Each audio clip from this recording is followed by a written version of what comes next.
बिस्मिल्लाहिर्रहमानिर्रहीम।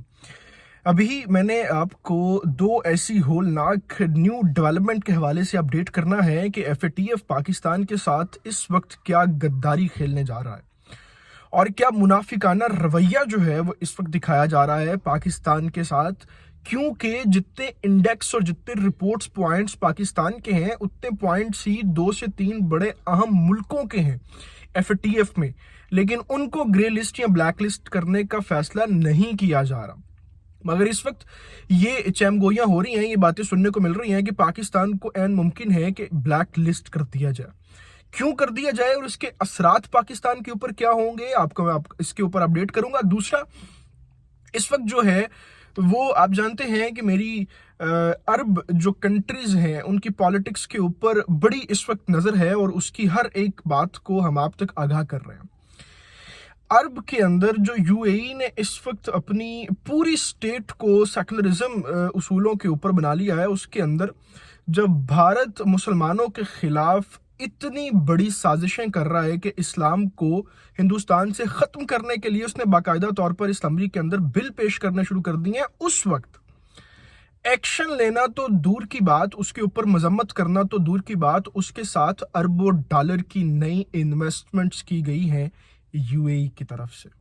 इस हवाले से आपको आगाह करना है। मैं मोहम्मद शहजाद अब्बास हूं और आप मेरा फेसबुक और यूट्यूब चैनल देख रहे हैं। अगर आपने अभी तक हमारे चैनल को सब्सक्राइब नहीं किया तो उसको प्लीज़ सब्सक्राइब कर लें, बेल आइकन को प्रेस कर लें, क्योंकि यही एक वाहिद और आसान तरीका है हमारे साथ के यूं बने रहने का। और इसी चैनल के थ्रू हम आप तक मुस्तनद तरीन खबरें बर वक्त पहुँचाते हैं कि दुनिया के अंदर इस्लामोफोबिया इस वक्त कैंसर से ज़्यादा किस तरह तेज़ी से फैल रहा है। सबसे पहले तो आप इस चार्ट को बड़े गौर से देखें जो इस वक्त आपको स्क्रीन के ऊपर दिखाई दे रहा है। पाकिस्तान का जो इंडेक्स स्कोर है वो 12.5 है। इसी तरह से 12.5 इंडेक्स स्कोर जो है वो सेम रिजल्ट्स के साथ रशिया और इसराइल का भी है।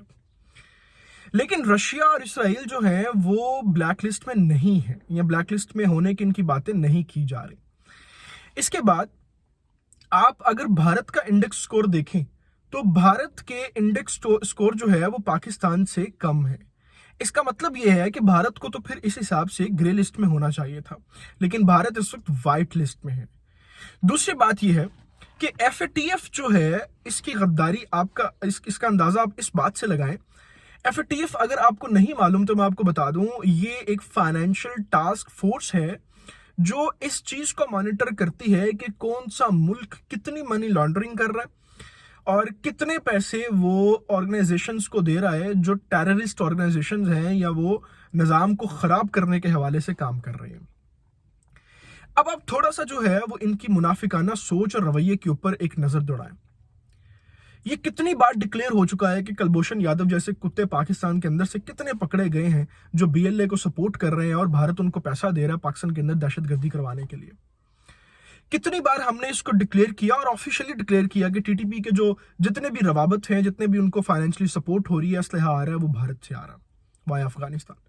कितनी बार नेशनल सिक्योरिटी एक्शन प्लान ने इस चीज के ऊपर ब्रीफिंग दी विद प्रूफ किया इस बात को कि भारत जो है वो पाकिस्तान, अफगानिस्तान और ईरान की सरजमीन को यूज करते हुए इन तीनों मुल्कों के अंदर जो है वो खूनरेजी करना चाहता है।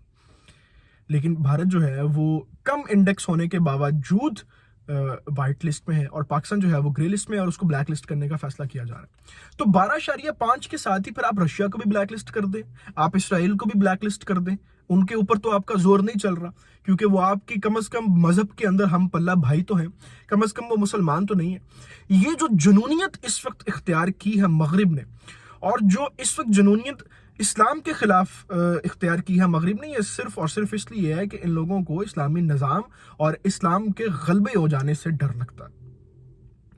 वरना तो ये दुनिया के अंदर 57 मुस्लिम ममालिक हैं, 2-3 मुसलमान मुल्कों को छोड़ के बाकी 50-55 मुल्कों के साथ, मुसलमान मुल्कों के साथ तो इनका कोई मसला नहीं है। पाकिस्तान ईरान के साथ मसला इसलिए है कि ये लोग दुनिया के ऊपर इस्लाम के गलबे की बात करते हैं। अच्छा, भारत के ये सारे मसाइल तो पाकिस्तान के साथ है ना।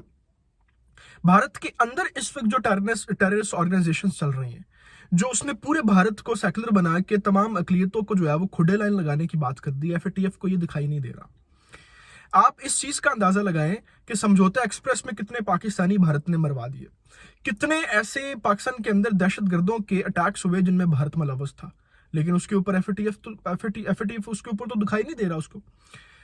اب اس ساری صورتحال کے اندر جب بھارت پاکستان کو انٹرنیشنلی برباد کرنے کا پلان کر چکا ہے اور بھرپور طریقے سے بی ایل اے کو ٹی ٹی پی کو سپورٹ کر کے پاکستان کو توڑنے کی کوشش کی جا رہی ہے، ایف اے ٹی ایف کے ساتھ مل کے پاکستان کے اوپر پابندیاں لگانے کی بات کی جا رہی ہے، تو ایسی صورتحال میں ہمارے مسلمان بردر یو اے ای جو ہے وہ بھارت کے ساتھ $100 ارب کی نئی انویسٹمنٹ کرنے جا رہا ہے۔ اس کے تحت بھارت کے ساتھ جو ہے وہ شراب نوشی کے ایگریمنٹس ہوں گے، بھارت کے ساتھ سیاحت کے ایگریمنٹس ہوں گے، بھارت جو ہے وہاں پر نئے نئے انویسٹمنٹس بزنس کرے گا، یو اے ای جو ہے وہ بھارت کے اندر بزنس کرے گا، مختلف قسم کی انویسٹمنٹس اور بزنس کمیونٹی جو ہے وہ اس کو بھارت سے یو اے ای نے پرائیورٹی دی ہے، ترجیح دی ہے۔ اگر ایک ملک بھی بھارت کو اس وقت، جیسے میں نے کل اپنی ویڈیو میں بات کی کہ آپ اگر تھوڑا سا بھارت کے اوپر پریشر ڈال دیں، کہ 57 مسلمان ممالک کے اندر سے کوئی ایک ایسا اللہ کا لیڈر نہیں ہے کہ جس کو یہ خیال ہو کہ ہم ایک جھٹکا صرف ان کو دیں، ان کی صورت قائم ہو جائے گی۔ ایف اے ٹی ایف جو ہے اس کو صرف ایک جھٹکے کی ضرورت ہے کہ باقی سب لوگوں کے ساتھ تو آپ اسی انڈیکس کے ساتھ ٹھیک چل رہے ہیں، لیکن کیا پاکستان کے ساتھ ہی آپ نے منافقت کرنی ہے؟ اس لیے کہ پاکستان جو ہے وہ اسلام کی بات کرتا ہے اور اسلام کو غلبہ دلانے کی بات کرتا ہے، اس لیے یہ مسئلہ ہے اصل میں آپ کا۔ اگر آج پاکستان بھی اپنا آئین سیکولر کر لے، پاکستان کے اندر بھی اسلامی نظام کی بات ختم ہو جائے، ہم جیسے نوجوانوں کی جو پورے اسلامو فوبیا کے دنیا کے اوپر جو ہے وہ اس کو ہائی لائٹ کر رہے ہیں اور دنیا جو اسلام کے خلاف بات کر رہی ہے ان کی زبانیں خاموش کروا دی جائیں، تو ان کو کوئی مسئلہ نہیں ہوگا۔ لکھ لیں میری بات، ان کو مسئلہ صرف اور صرف اللہ کے دین کے ساتھ ہے۔ لیکن یہاں پر ہماری بدقسمتی کیا، جہاں پر ہمارا یہ کام ہے کہ ہم دشمن کے ہتھ کنڈے کو اور اس کی خفیہ چالوں کو اور ہولناک باتوں کو بے نقاب کرتے ہیں، وہیں پر ہمارا کام یہی ہے، ضرورت اس بات کی بھی ہے کہ ہم پاکستانی عوام کو بھی اجاگر کرنے کی کوشش کریں اور ان کو اس چیز سے آگاہ کریں، اس حالات سے آگاہ کریں کہ یہ صورتحال جو ہے وہ آپ کی اپنی ناکامیوں کی وجہ سے۔ پاکستان نے آج تک کیوں بڑے بزنس مین پیدا نہیں کیے؟ پاکستان کے اندر تعلیمی نظام جو ہے وہ اتنا ناقص ہے کہ ہم ٹیک کے اندر کوئی جدید لیٹسٹ کام نہیں کر سکے؟ ہم نے کیوں نئی پرابلمز کو، نئے دور کو، نئی چیزوں کو نہیں سمجھا؟ اب جس طریقے سے میں بارہا مرتبہ بات کرتا ہوں کہ فوجی جنگوں اور بارڈر کراس الائنس، یہ وہ وار جو ہیں وہ بڑی مشکل ہیں کہ ہوں، اگر ہوں بھی تو چھوٹی موٹی جھڑپوں کے اوپر ہوں گی۔ اب تو پوری دنیا کے اوپر وار، اقتصادی وار ہے، انفارمیشن وار ہے، میڈیا وار ہے، اس کے اندر پاکستان کی گورنمنٹ نے، پاکستان کے دانشوروں نے کیوں کام نہیں کیا؟ جو چیز آج ہم محسوس کر رہے ہیں کہ پاکستان ٹیک کے اندر اتنا پیچھے ہے، جس کا دل کرتا ہے اٹھ کے ہمارے چینلز بین کر دیتا ہے، ہمارے پیج بین کر دیتا ہے، ہماری آواز کو خاموش کر دیتا ہے۔ اگر پاکستان کے اندر آئی ٹی منسٹری اتنی سٹرونگ ہوتی، آج ہمارے پاس اپنے پلیٹ فارمز ہوتے ہیں۔ تو جہاں پر دشمن کی چیزوں کے اوپر بات کرنا فرض ہے، وہاں پر اس چیز کے اوپر بھی بات کرنا فرض ہے کہ پاکستان کے نوجوانوں کو اور حکومت کو اس چیز کے اوپر سوچنا پڑے گا کہ اسلام کو جدید کیا مسائل درپیش ہیں۔ ہم آج بھی انہی مسائل کے اوپر بات کر رہے ہیں جو 1400 سال پہلے سرکار کو پیش تھے۔ آج مسائل وہ نہیں ہے۔ آج اسلام کو جس لیول کے مسائل درپیش ہیں، ان کے مقابلے کے لیے، چیلنجز کے لیے پریپریشنز بھی اس لیول کی چاہیے آپ کو۔ یہ وہ سستی اور غفلت ہے جس کے اندر پاکستان اور مسلمان اس وقت سوئے ہوئے ہیں، اور اگر یہ اس غفلت اور سستی سے نہیں جاگیں گے تو ہم صرف ایف اے ٹی ایف سے نہیں بلکہ دنیا بھر سے بین ہو جائیں گے، اور اسی طریقے سے ہم ملک کے اندر کوستے رہیں گے۔ ہمیں اپنی طاقت پہلے حاصل کرنی ہے، پھر اس طاقت کے زور کے اوپر دنیا بھر میں اسلام کا غلبہ حاصل کرنا ہے۔ اللہ کبھی ان قوموں کی مدد نہیں کرتا جو اپنی مدد خود نہیں کرتے۔ ان تمام تفصیلات کے ساتھ ابھی میں آپ سے اجازت چاہوں گا۔ آپ سے گزارش ہے کہ آپ نے ابھی تک اگر چینل کو سبسکرائب نہیں کیا تو اس کو پلیز سبسکرائب کر لیں، بیل آئیکن کو پریس کر لیں۔ اللہ تعالیٰ سے دعا ہے، اللہ تعالیٰ پاکستان اور پاکستان کے نوجوانوں کا حامی ناصر ہو۔ اپنا بہت سارا خیال رکھیے گا۔ اللہ حافظ۔